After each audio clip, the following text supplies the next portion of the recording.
TRUsonians, welcome to my Wednesday, March 19th, 2025 at 7:48 a.m. DMV Standard Time. I'm going to try very hard not to make this long.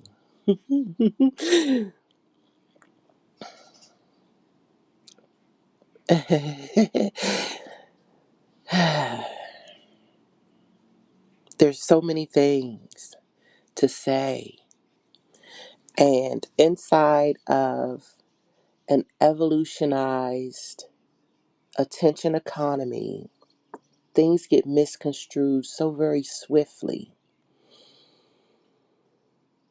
And yet here I am. Because at the end of the day, this day, all days, I am an expressionist. I am a writer. I am a creator, a creative. I dwell with the muses and I seek them so they seek me. And that's the rule. As a matter of fact, that's the universal law of creativity. Now, in certain cultures, the muses are called something else. I use the terminology that I have. And so, early, early today, around 4 a.m., it hit me that most of us in this entire realm, the third dimension, we squabble with terms and conditions. Everyone does not share the same truths, but it doesn't make for lies. And this is what I mean when I say that. Roughly about 2 years ago, the it hit me. It just popped in my head. And I am not the one to say where my thoughts come from. Energy works in mysterious ways, and we usually minimize it to just emotions. Energy in motion is what emotions are, but we really don't know where these emotions or these energetic streams or ley lines come from. We really have no idea how these energetic patterns affect the human being.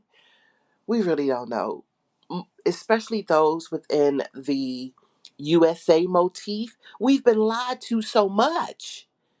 We think we know, we kind of know, and then we'll have something that activates us, that makes us really sure that we know, and then we'll have blind spots because we're missing context.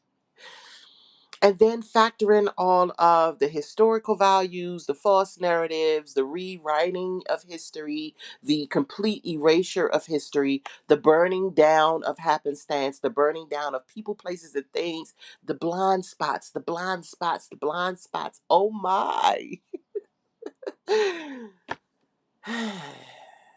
And then there are those of us that will seek, come high heaven or hell, we will seek, we will sift,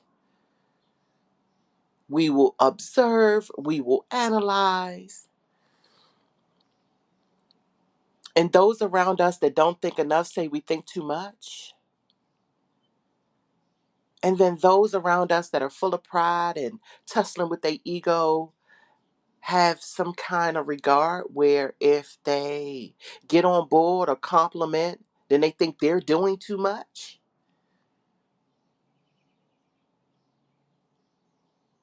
When the third dimension, anything goes. This is the reason why we can have several different societies run a whole bunch of several different ways. And one society will think it's better than the other societies and will literally circumvent the globe, bullying people to succumb to their ways of knowing, and will do it generation after generation after generation. and literally will burn the evidence. They will burn down entire libraries,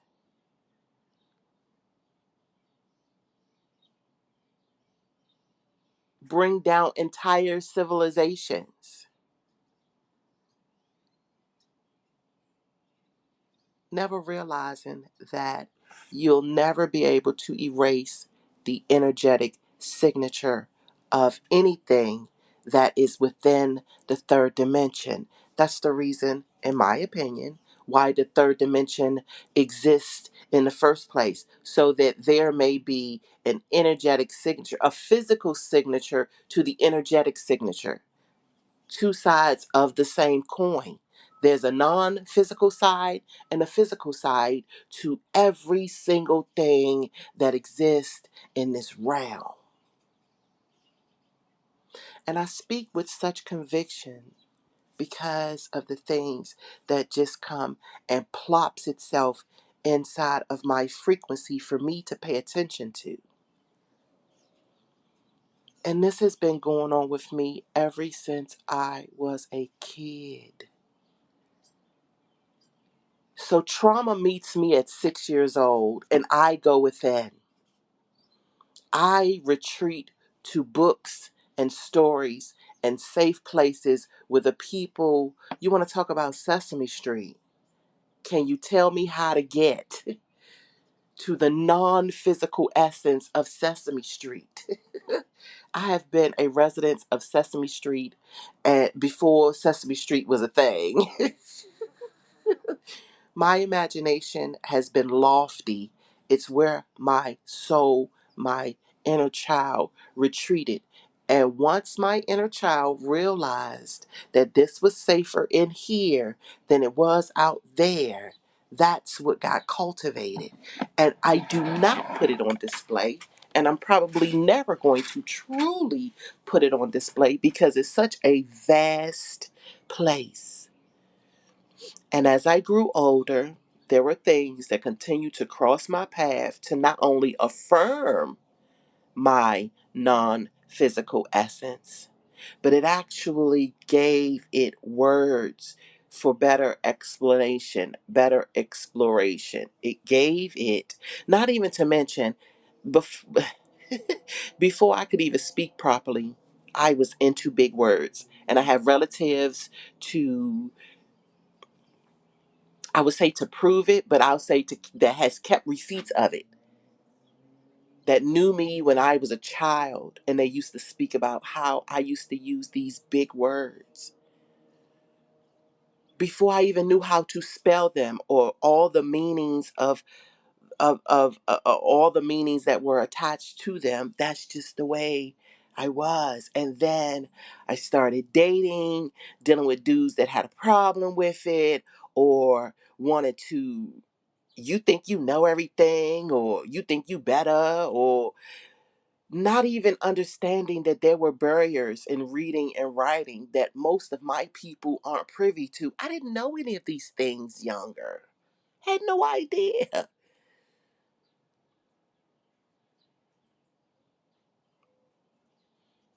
And one thing about me, which is mainly rooted in my childhood, I'm not going to force myself to be in places where I'm not wanted.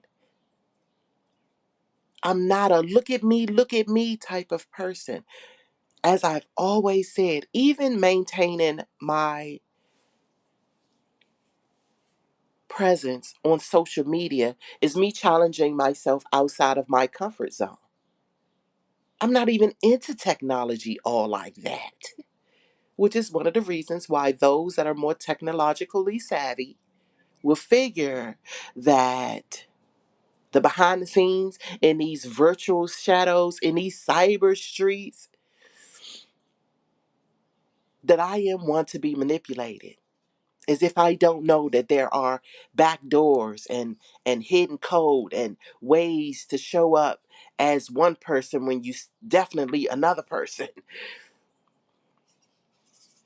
I just choose to lead with the things that bring me ultimate satisfaction. And that is my people, who they are, where they've been, where they're going. And trust me when I say, I am my people, because it blows my mind how I see the similarities, the familiarities, as well as the oddities, the oppositions, and the flat out differentiarities. I see all of it. And I was noticing these things before I had words to explain them. There have been moments in my life where I wish I could just turn it off. Turn it off. There are moments where I have been flat out depressed for weeks because it was always coming at me, at me, at me, at me. Just not knowing how to sift through and sort through and organize and tame. And then there comes this thing called context. And I'm like, there it is. That was the key that unlocked everything. And so this is what I'm noticing right here, right now.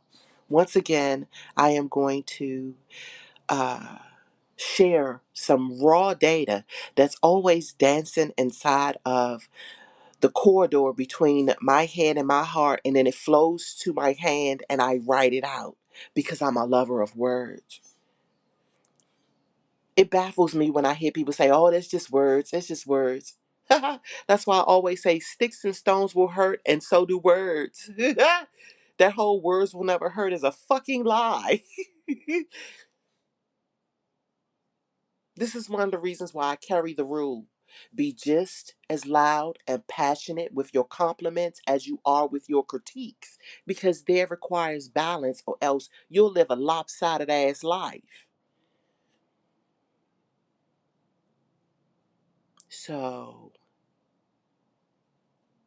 there is this saying about being the first one over the hill, the first ones to do it. They're the ones, the first ones to travel the unbeaten path. The first ones out of the cave. Plato's allegory. I always get this. I always screw that up trying to say that. I know what I'm talking about, but when it's time for me to put the words to it, but the allegory of the cave, Plato's allegory of the cave, the first one out of the cave, the one that's able to not only have sight in the day, but nocturnal sights and senses in the night. They are okay with the sun and the moon. They know how to pull from the sun and the moon. They understand that it's a harmony of energies. They understand that they are to seek the teachers that are speaking of frequencies that align. And all of that boils down to all of that I just said, that big ass word salad. And I love word salads. And no, I am not into the past Vice President Kamala. All of it is performance, people. It's straight performance. But it is performance that affects the people. So that was just me making a little funny, and I know sometimes it's not as funny, but what the fuck. Anywho, those that are the first ones over the hill are those that can analyze swiftly and bring the information back to those that are waiting.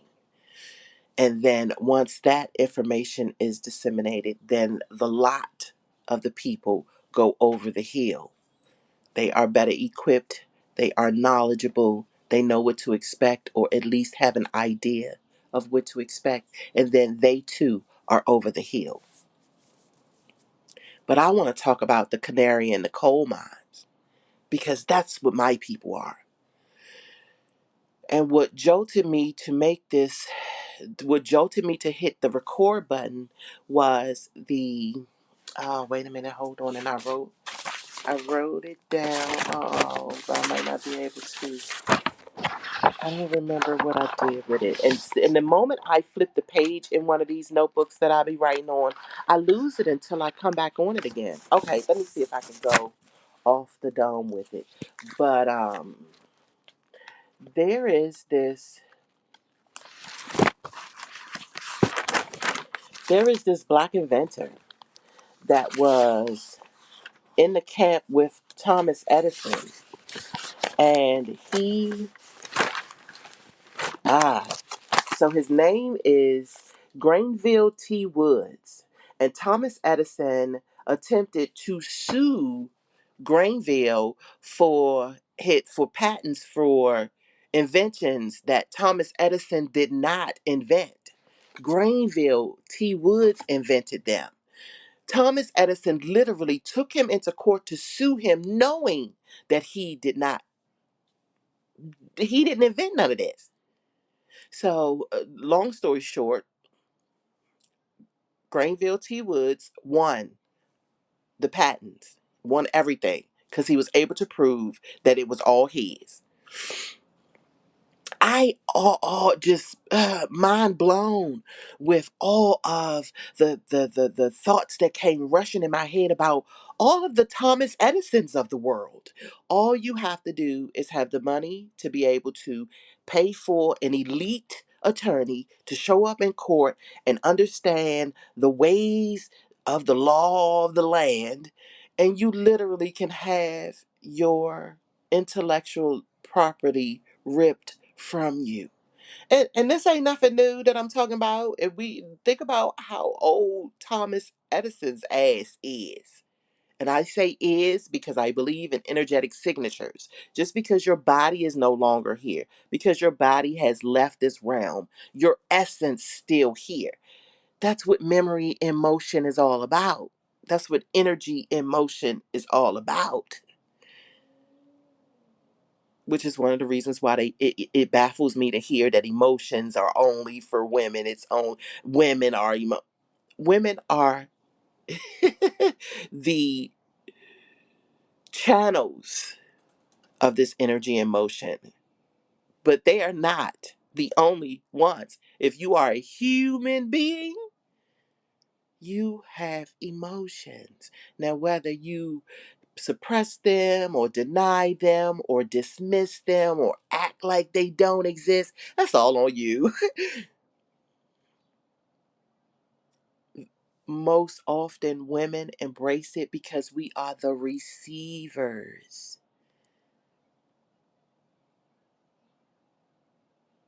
Anywho, intellectual property is a language all in itself, and it can evolve into a love language to those that speak it fluently.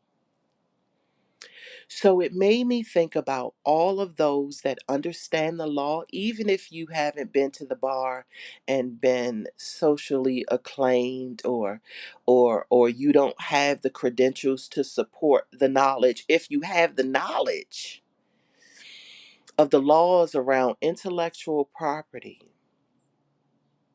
those inside the art world, the musicians, the band campers, the bards, the poetic justices, we need your help. We need your help so that we do not have to hitch up with these raggedy ass labels just to be able to share our art. Especially when the pressure continues to say, put your stuff out there, get out there, get out there. So we are asking those that understand this language to serve and become our champions. Otherwise, I believe that there are going to be a lot of right brain frequencies that go unnoticed.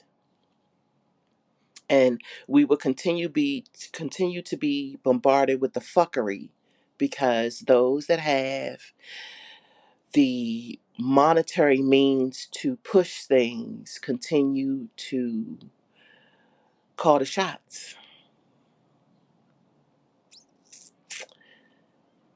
The canary in the coal mine, in my opinion, are those that are being sacrificed for saying that they got our muses in the chokehold. They have our muses being heavily exploited. So I'll close with this. There is this film called If, and it is about imaginary friends. And I have for the last year been asking my imaginary friends if I could speak about them. When can I speak about them? Because it's an entire league. Remember, my imagination is a lofty place. And as a grown ass black woman, it's not really popular to go around talking about your imaginary friends. People will clown you for that. And I'm not even one to really give a fuck about that part. Sometimes it gets cruel. Let me tell you that. Sometimes it gets cruel how people mishandle you, how they figure you're one thing until they discover what you actually are. They will try to harm you because you're different. So, um, I do remember there was a time, I want to say around, I thought like 2019, when I did speak about the Council of Elrond and how when I go into meditation, that's what it feels like. It feels like I am meeting with the Council of Elrond. And if you're not familiar with the Lord of the Rings, then I'm not talking to you.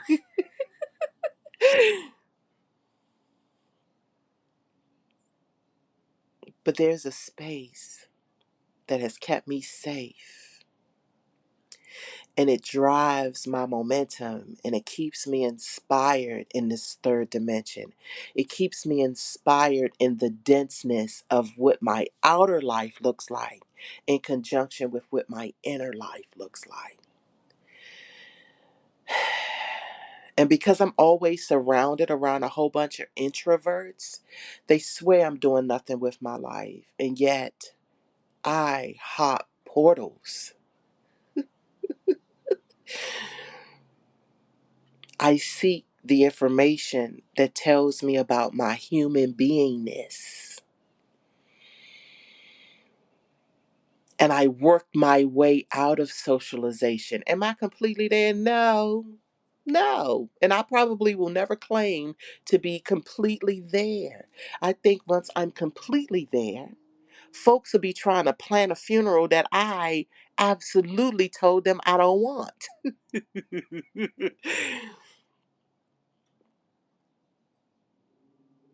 Anyway, that's my tidbit for today. Happy Wednesday, and I do wish you well.